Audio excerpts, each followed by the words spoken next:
रात आज हम दो बैलों की कथा इससे संबंधित अभ्यास प्रश्न समझते हैं। इससे पूर्व आपने प्रेमचंद का जीवन परिचय और प्रेमचंद के अध्याय के बारे में समझ लिया था। इस अध्याय का जो पहला प्रश्न है, काजी हौस में कैद पशुओं की हाजिरी क्यों ली जाती होगी। देखिए, काजी हौस में पशुओं की हाजिरी इसलिए ली जाती होगी कि एक तरह से पशुओं की संख्या मालूम हो जाए कि घोड़े कितने हैं, गधे कितने हैं, बकरियां कितनी हैं, इसलिए इनकी रोज हाजिरी ली जाती थी।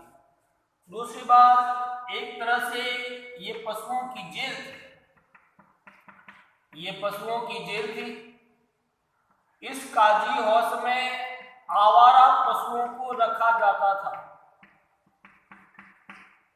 और यही नहीं, उस काजी हौस में जो पशु उत्पात मचाते थे उनको अलग से बांधा भी जाता था।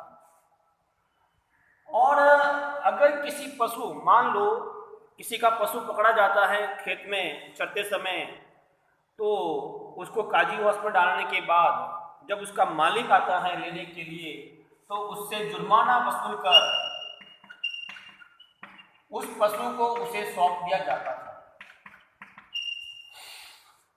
इस तरह से काजी हौस में पशुओं की रोज जो है हाजिरी ली जाती थी और यही नहीं, उनके स्वास्थ्य के बारे में भी देखरेख की जाती थी। इस कारण से काजी हौस में पशुओं की हाजिरी ली जाती होगी। दूसरा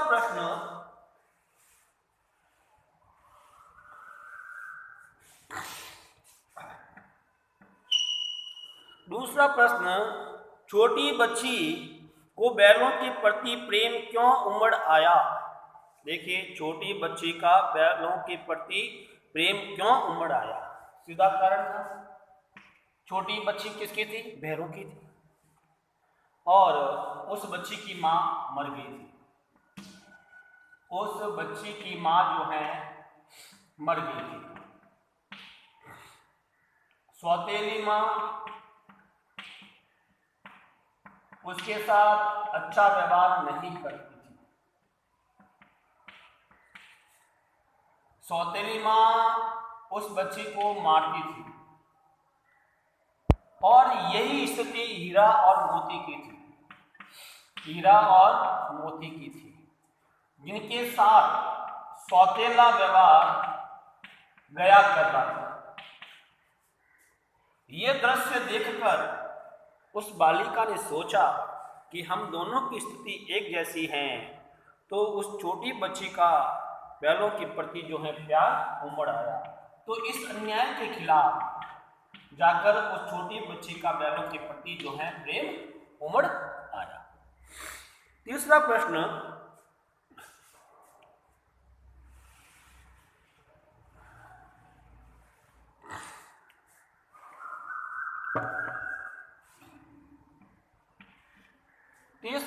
है, कहानी में बैलों के माध्यम से कौन कौन से नीति विषयक मूल्य उभर कर आए हैं।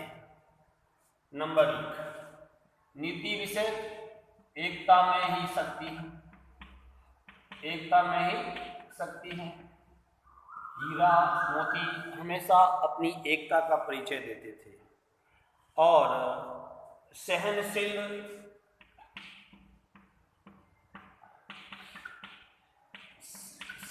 होना, यानी कि इंसान को ज़्यादा सहनशील भी नहीं होना चाहिए। जब इंसान पर अति हो जाए तो उसका विरोध भी करना चाहिए।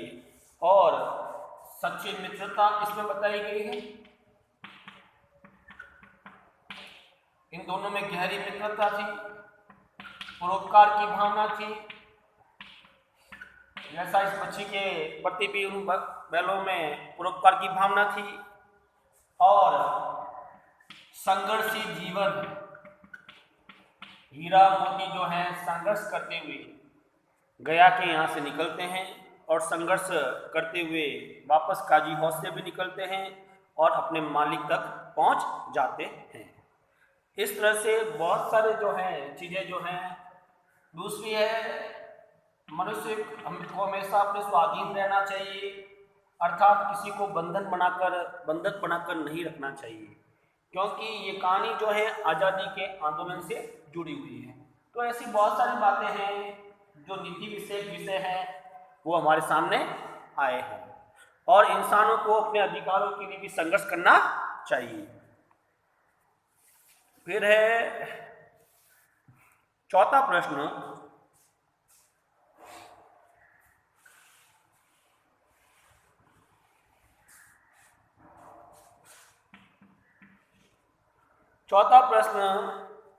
प्रस्तुत कहानी में प्रेमचंद ने गधे की किन स्वभावगत विशेषताओं के आधार पर उसके प्रति रूढ़ अर्थ मूर्ख प्रयोग न करके नए अर्थ की और संकेत किया है। देखिए प्रेमचंद ने क्या कहा, गधा सबसे बुद्धिहीन। जब भी हम किसी व्यक्ति को गधे की उपमा मूर्ख की उपमा देते हैं तो हम गधे शब्द का प्रयोग करते हैं। और गधा जो है सीधापन और सहनशीलता का प्रतीक है। सीधापन व सहनशीलता का प्रतीक है। गधे में कभी विद्रोही स्वभाव नहीं होता है। गधे में कभी विद्रोही स्वभाव नहीं होता, उसको जैसा देते हैं वो वैसा ही खा लेता है। यही कारण है कि इन सभी गुण जो हैं, ये सारे गुण जो हैं, यानी कि गधे से संबंधित जो सारे गुण हैं, गुणों के विषय में ये ऋषि मुनियों से भी कम नहीं, ऋषि मुनियों से भी कम नहीं, ऋषि मुनियों से भी कम नहीं। यानी कि गधे से संबंधित बहुत सारी बातें जो हैं प्रेमचंद ने इस अध्याय में कही है। और कई बार आपने देखा होगा गाय, कुत्ता, बैल भी क्रोध प्रकट करते हैं, लेकिन गधा कभी क्रोध प्रकट नहीं करता है। तो गधे की बहुत सारी विशेषताएं यहाँ पर उजागर हुई है। अगला प्रश्न है पांचवा,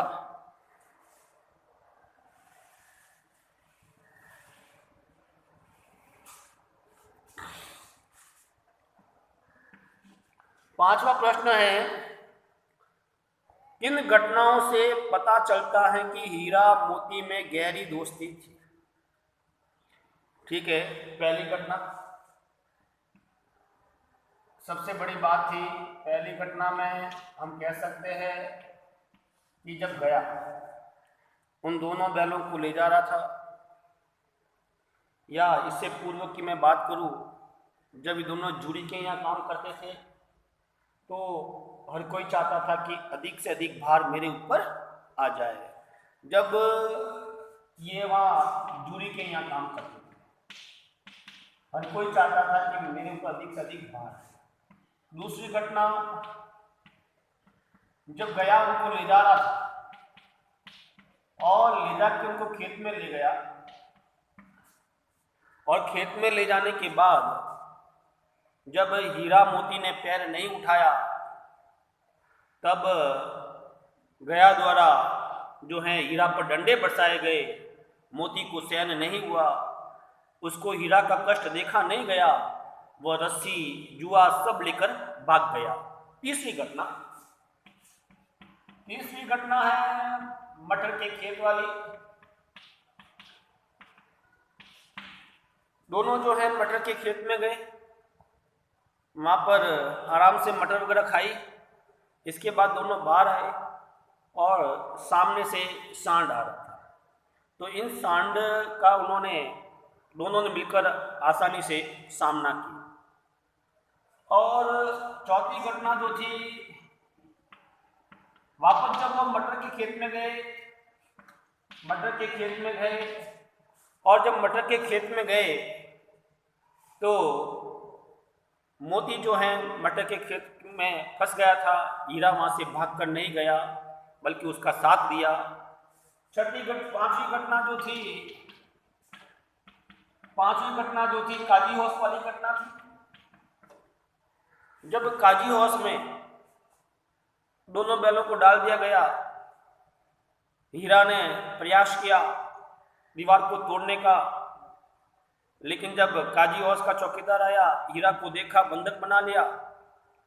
फिर मोती ने प्रयास किया, दीवार टूट गई, सब पशु भागने लगे। हीरा ने कहा भाई तू भी भाग जा, लेकिन मोती वहां से नहीं भागा। एक दूसरे का दोनों ने साथ दिया, इसलिए हम कह सकते हैं कि इन दोनों में गहरी दोस्ती थी। अगला प्रश्न,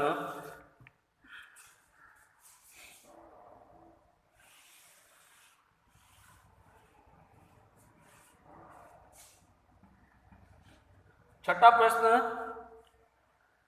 लेकिन औरत जात पर सींग चलाना मना है, ये भूल जाते हो। हीरा के इस कथन के माध्यम से स्त्री के प्रति प्रेमचंद के दृष्टिकोण को स्पष्ट कीजिए। हीरा के इस कथन के माध्यम से, यानी कि जब हीरा और मोती दोनों गया के घर पर बंधे हुए थे, सौतेली माँ उसको मार रही थी, तब मोती को गुस्सा आया कि मैं उस औरत को ही मार दूं, सिंह से मार दूं। तब हीरा ने कहा कि औरत जात पर सिंह नहीं चलाना चाहिए। अर्थात हमारे मन में भी यही विचार आने चाहिए कि हमें कभी भी औरत पर हाथ नहीं उठाना चाहिए। हमें औरतों को मान सम्मान देना चाहिए, जैसा कि प्रेमचंद ने इस कहानी के माध्यम से स्पष्ट किया है कि हमें नारी जाति का अत्यधिक मान सम्मान करना चाहिए। नारी जाति का अत्यधिक मान सम्मान करना चाहिए, यानी कि नारी को हमें हीन भावना से नहीं देखना चाहिए, क्योंकि नारी जो है समाज में अनेक प्रकार के हिस्से निभाती है। कभी वो माँ के रूप में, कभी बहन के रूप में, कभी पत्नी के रूप में, और कभी हर समय इंसान के सुख दुख में साथ देती हैं। नारी त्याग, दया, ममता की मूर्ति है। नारी त्याग, दया, ममता की मूर्ति है, यानी नारी सब कुछ अपने स्वार्थ को त्याग कर पहले वो हमारा साथ देती हैं, और विपरीत परिस्थितियों में भी वो अपनी गरिमा बनाए रखती है। नारी के सामने कैसे भी विपरीत परिस्थिति आ जाए, वो अपनी गरिमा जो है वो बनाए रखती है। इसलिए जब पशु भी नारी जाति का सम्मान करते हैं, तो मनुष्य को भी हर स्थिति में नारी जाति का मान सम्मान करना चाहिए। अर्थात औरतों को हमें एक सकारात्मक नजरिए से देखने की आवश्यकता है। हमारे मन में किसी प्रकार के नकारात्मक विचार औरतों के प्रति नहीं आने चाहिए। अगला प्रश्न है 7वां,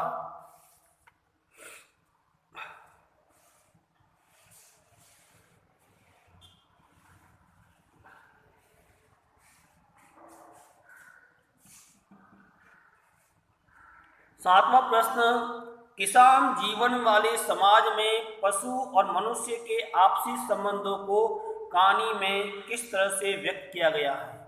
यानी किसान जीवन, देखिए किसान जीवन वाले समाज में पशु और मनुष्य के आपसी संबंधों को, उनके कैसे संबंध होते हैं, बड़े ही गहरे संबंध, गहरे और आत्मीय संबंध होते हैं। यानी जो किसान होता है वो पशुओं से गहरा लगाव करता है, उसके आत्मीय संबंध होते हैं। मैंने ऐसे ऐसे किसानों को भी देखा है जो बैल किसान के खेत पर दिन रात काम करते हैं, जब वो बूढ़े हो जाते हैं तो घर के बाहर उसको रखेंगे, लेकिन उसको बेचेंगे नहीं। मैंने ऐसे किसानों को भी देखा है, वो पशुओं को अपने घर का सदस्य मानते हैं। किसान जो होता है वो पशुओं को अपने घर का सदस्य मानता है, और पशु जो है अपने स्वामी के लिए जी जान से काम करते हैं। अपने स्वामी के लिए पशु जो है जी जान से काम करते हैं, खूब मेहनत लगाकर काम करते हैं। और जूरी भी, देखिए जूरी भी हीरा मोती को बच्चों की तरह से नहीं करता है। जूरी भी हीरा मोती को अपने बच्चों की तरह से नहीं करता है। बच्चों की तरह स्नेह करता है पशुओं के साथ, क्योंकि उसका भावात्मक रिश्ता है, गहरा रिश्ता है। और यही कारण है कि उसने जूरी ने इन दोनों बैलों के अच्छे से नाम रखे, हीरा और मोती, बहुत ही अच्छे नाम रखे। और जब हीरा और मोती जो है वापस गया के घर से आए तो वो आनंद विभोर हो जाता है। गली के बच्चे उत्साह से तालियां बजाते हैं, मालकिन भी उनका स्वागत सत्कार करती है। इस तरह से पशुओं से उनका गहरा लगाव होता है। इससे पता चलता है कि वे पशुओं के साथ मानवीय व्यवहार करते हैं। इसलिए हमें भी पशुओं के साथ मानवीय व्यवहार करना चाहिए, यानी किसी तरह का उनके साथ अत्याचार नहीं होना चाहिए। ये बेचारे मूक होते हैं, कुछ बोल नहीं पाते हैं, उनकी पीड़ा को हमें समझने का प्रयास करना चाहिए। आठवां प्रश्न जो है, आठवां प्रश्न,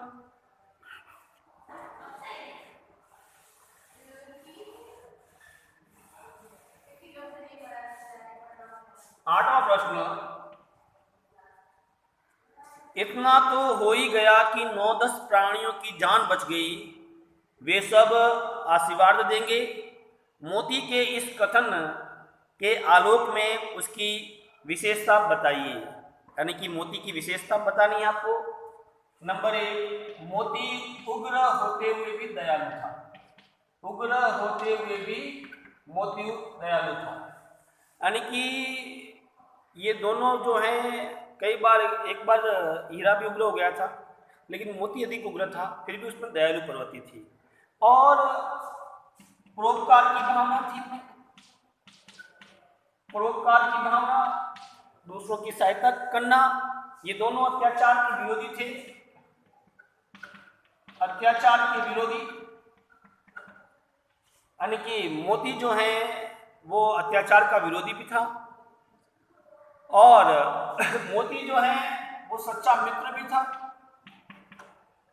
इन दोनों में गहरी दोस्ती थी और इन दोनों का आशावादी दृष्टिकोण हमेशा रहा।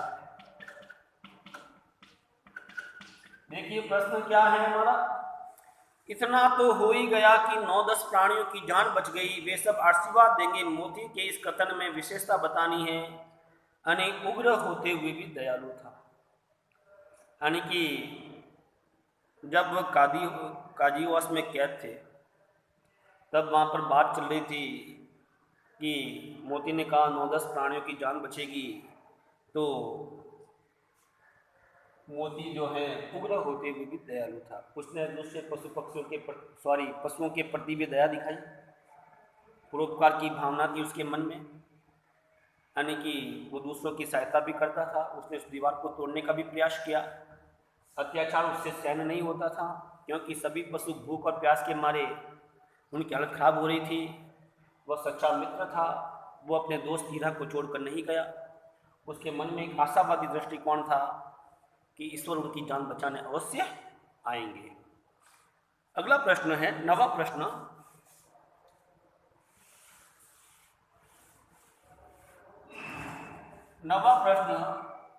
आ से स्पष्ट करना है आपको। आ से स्पष्ट कर, अवश्य ही उनमें कोई ऐसी गुप्त शक्ति थी जिससे जीवों में श्रेष्ठता का दावा करने वाला मनुष्य वंचित है। देखिए सबसे बड़ी बात, बिल्कुल सही बात है, ये दोनों मूक भाषा में बातचीत करते थे, एक दूसरे की बात को समझते थे मूक भाषा, यानी कि ऐसी कोई गुप्त शक्ति थी जो आपस में समझते थे और एक दूसरे को स्नेह करते थे, एक दूसरे को चाटते थे, स्नेह करते थे। और ये मनुष्य से भी सर्वश्रेष्ठ है, क्योंकि कई बार उनकी बातों से ये लगता है कि मनुष्य से भी सर्वश्रेष्ठ है, क्योंकि वो चाहता था मेरे ऊपर भार है। जब भी रस्सी तुड़वानी होती तो आपस में बातचीत करते थे, जब भी गया के यहाँ से भागना है तब बातचीत करते थे। काजी हौस में भी वो मूक भाषा में बातचीत करते थे। निस्संदेह उनमें एक बहुत बड़ी अद्भुत शक्ति थी। ख 90 का ख,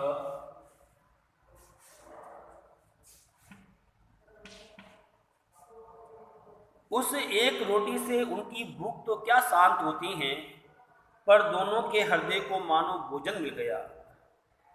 यानी कि देखिए, हीरा और मोती को जब गया ले गया, हीरा मोती को जब गया ले गया, उनको सूखा चारा दिया, इन दोनों बैलों ने उस नाद में मुंह भी नहीं डाला, लेकिन सामने ही भैरों की लड़की रहती थी जिसकी माँ मर चुकी थी। माँ सौतेला व्यवहार करती थी और वो लड़की जो है वो रोटी लेकर आती थी, एक हीरा को देती थी, एक मोती को देती थी। उनसे उनका पेट तो नहीं भरता था, लेकिन उनका हृदय जो है वो तृप्त हो जाता था, क्योंकि प्यार से दी गई एक रोटी भी हृदय को तृप्त कर देती हैं। उस बालिका के प्रेम के अनुभव से, उस बालिका के प्रेम के कारण ये दोनों बैल प्रसन्न रहते थे। यही नहीं, जब उस बालिका ने उन दोनों बैलों को वहाँ से निकालने की कोशिश की, उन दोनों बैलों को खोल दिया कि तुम जाओ यहाँ से, फिर भी वो बैल भागने की कोशिश नहीं करते कि इस बच्ची के साथ क्या होगा, क्योंकि उस बच्ची ने एक रोटी के माध्यम से इन दोनों की भूख ही शांत नहीं की थी, इन दोनों के हृदय को मानो भोजन दिया था और उस बच्चे के प्रति इन दोनों का आत्मीय लगाव हो गया था। अगला प्रश्न, 10वां प्रश्न,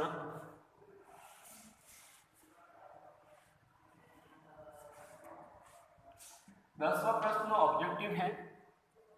गया ने हीरा मोती को दोनों बार सूखा भूसा खाने के लिए दिया, क्योंकि एक लाइन में ही आंसर है, 4 ऑब्जेक्टिव है, उसमें से सही आंसर है वह हीरा मोती के व्यवहार से दुखी था। वह हीरा मोती के व्यवहार से दुखी था। यही आंसर है इसका 10वें का।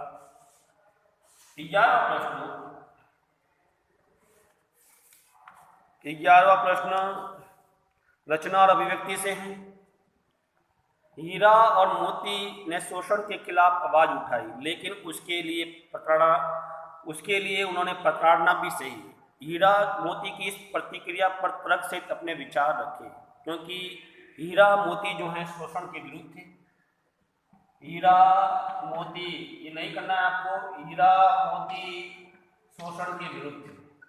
वो चाहते थे कि किसी प्रकार का शोषण नहीं होना चाहिए, यानी कि कई बार वो गया का भी विरोध करते हैं और उस खेत में काम नहीं करते हैं। यही कारण है कि उन्होंने गया के यहाँ काम नहीं किया, खेत पर काम नहीं किया, क्योंकि गया ने सौतेला व्यवहार किया। दूसरा कारण, काजी हौस में जब अन्याय हो रहा था, यानी दूसरे पशुओं को प्यास और भूख से उनका हाल बुरा हो रहा था, तो इसका भी उन्होंने विरोध किया था, दीवार को तोड़ने का प्रयास किया था। और यही कारण है कि भले ही वो भूखे रहे, लेकिन उन्होंने भूखे रहते हुए भी उस दीवार को तोड़ा और पशुओं को बाहर निकालने का प्रयास किया। और यही नहीं, उनको 7 दिन, जब दीवार टूट गई, दीवार टूटने के बावजूद भी वो 7 दिन तक भूखे रहे। और जब वो अड़ियल आदमी जब उनको लेकर जा रहा था और जब उन्होंने देखा कि यही मेरे मालिक का रास्ता है, तो उन्होंने वहीं से अपनी दिशा बदली और उसका भी विरोध किया और उसको भी गांव से बाहर भगा दिया और अपने जूरी के यहाँ पहुंच गए थे। अब उसमें प्रतिक्रिया क्या होगी, क्योंकि हीरा मोती का कदम बिल्कुल सही था। ये कदम प्रतिक्रिया देखिए, ये कदम बिल्कुल सही था, क्योंकि जहाँ विरोध होता है, देखिए जहाँ अत्याचार होता है, जहाँ अनाचार होता है, जहाँ हमारी बात को दबाया जाता है, वो कदम बिल्कुल सही होता है। और अगर हम किसी की प्रतिक्रिया नहीं करते हैं तो हमारे ऊपर शोषण भी बढ़ता जाएगा, हमारे ऊपर शोषण भी बढ़ता जाएगा, वो आदमी हावी होता जाएगा और मालिक की गुलामी उस इंसान को मालिक की गुलामी करनी पड़ेगी। गया जो है इन दोनों बैलों को गुलाम की तरह रखना चाहता था, और जब हम विरोध करेंगे तो मालिक के मन में भी भय उत्पन्न होगा, भय उत्पन्न होगा। इस तरह से इसका आंसर लिखना है, याद रखा, ये नहीं करना है आपको। 12वां प्रश्न,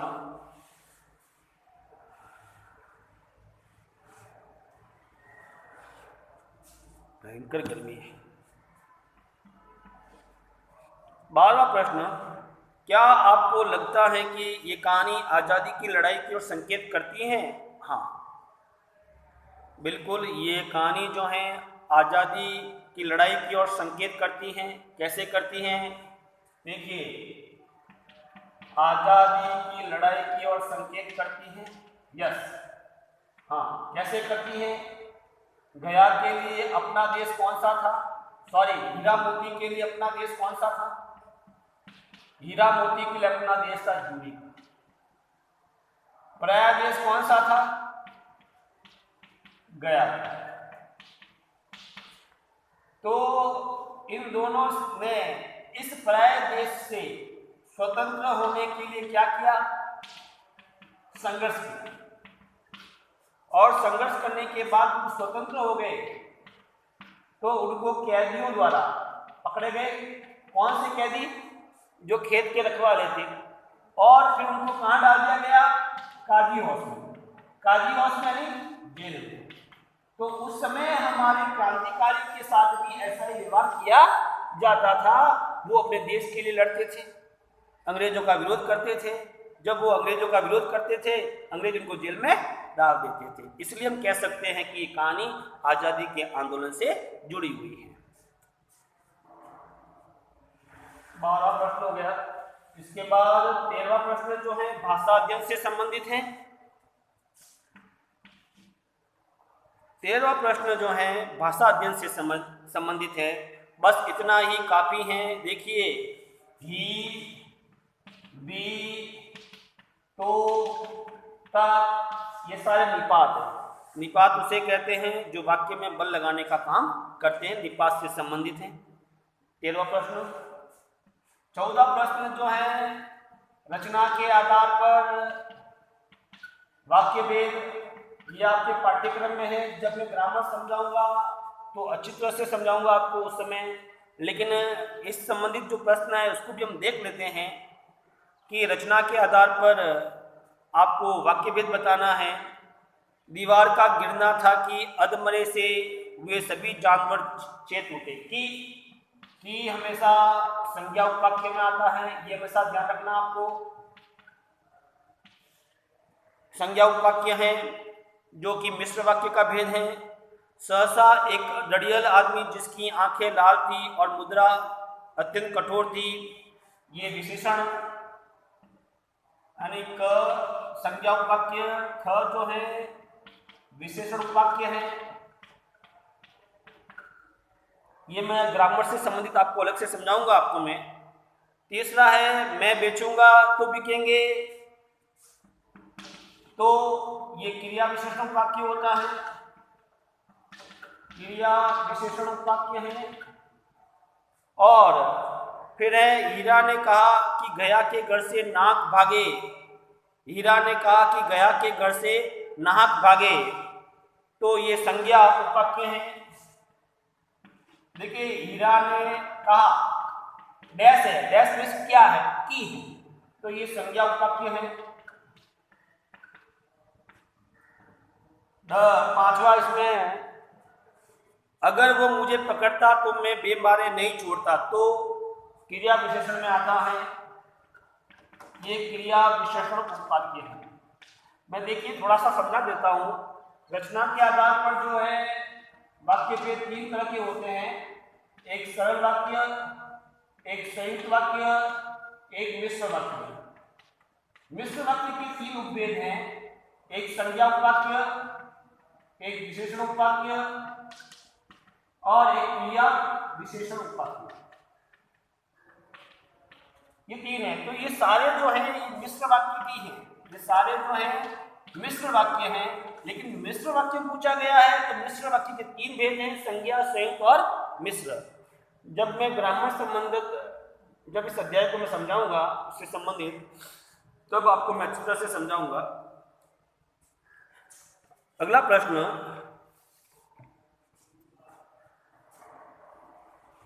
मैंने आपको ये प्रश्न जो है जब मैंने अध्याय समझाया था तब भी मैंने दिया था कि ये प्रश्न पाठ्य पुस्तक में नहीं है, लेकिन मैंने आपको लिखाया भी था।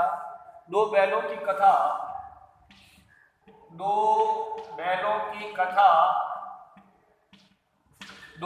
की कथा कहानी का उद्देश्य बताइए।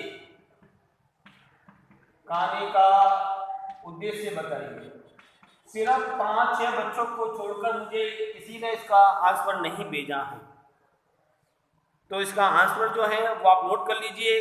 कर्षक समाज व पशुओं के भावात्मक संबंध को बताती है। पशुओं के भावात्मक संबंध को बताती है कहानी, यानी कि ये कहानी जो है किसान और पशुओं के बीच भावात्मक रिश्ते को बताती है, और ये कहानी स्वाधीनता आंदोलन से जुड़ी हुई है। कहने का तात्पर्य यह है कि आज़ादी जो है संघर्ष से हमें मिली है, हमें संघर्ष करने पे मिली है, इसलिए हमें किसी को गुलाम नहीं बनाना चाहिए। यही नहीं, हमें परिस्थितियों का धैर्यपूर्वक सामना करना चाहिए। हमें जीवन में कोई भी काम यानी कि धैर्यपूर्वक करना चाहिए, हमें आवेश में आकर कोई भी काम नहीं करना चाहिए। स्त्रियों के प्रति मान सम्मान की भावना भी ये हमें बताती है कहानी हमें, कि हमें स्त्रियों का मान सम्मान करना चाहिए। ये कहानी जो है सच्ची मित्रता के बारे में बताती है कि हमें किसी भी मित्र को धोखा नहीं देना चाहिए, उस मित्र का सुख दुख में हमेशा साथ देना चाहिए। संगठन में शक्ति है, अगर आप संगठित रहोगे तो आपको कोई नहीं हरा सकता है। हीरा मोती हमेशा साथ रहे। परोपकार की भावना, हमारे हृदय में परोपकार की भावना होनी चाहिए। ये कहानी हमें परोपकार की भावना भी सिखाती है, दूसरों के प्रति दया करने की भावना भी सिखाती है, और शोषण के खिलाफ हमेशा हमें आवाज उठानी चाहिए। शोषण के खिलाफ हमेशा आवाज उठानी चाहिए। अगर हम किसी व्यक्ति के खिलाफ आवाज नहीं उठाते हैं, वो व्यक्ति हमारे ऊपर हावी होता जाता है। हमें हमेशा आशावादी दृष्टिकोण रखना चाहिए, यानी मनुष्य को हमेशा आशावादी दृष्टिकोण रखना चाहिए, अर्थात हर विचार हमारे मन में सकारात्मक आने चाहिए। इस तरह से ये कहानी जो है हमें बहुत सारी शिक्षा देती है, और पशुओं को हमें मानवीय भावना से देखना चाहिए, इस तरह से इस अध्याय से संबंधित अभ्यास प्रश्न ये समाप्त होते हैं। अब हम अगले वीडियो में जो हैं कबीरदास जी के बारे में हम अध्ययन करेंगे। कबीरदास जी के जो पद हमारे पाठ्यक्रम में हैं उसको हम समझेंगे। धन्यवाद।